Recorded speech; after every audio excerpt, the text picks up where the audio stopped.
Continuation tayo guys. Meron pa tayo. Uy, ba't ka ganun? May sira siya guys. So, siguro,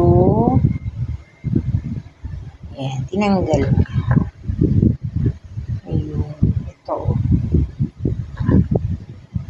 10 piso lang binili ko dyan. Yan. Diba, ang dami? Yan. Bagay na yan sa ating mga sa ating mga isasawsaw. Yan. Dito. Isda. Ayan. Takpan natin. Kasi guys, yung isang kamay ko may hawak na cellphone. Ayan, ganyan lang siya. Guys, sino mahilig sa inyo dyan sa maanghang? Yan. Sa inyo na to. Ayan. Lalagyan ko pa siya ng suka. May suka pa ako dun. So guys, ayan na. Suka na may sili.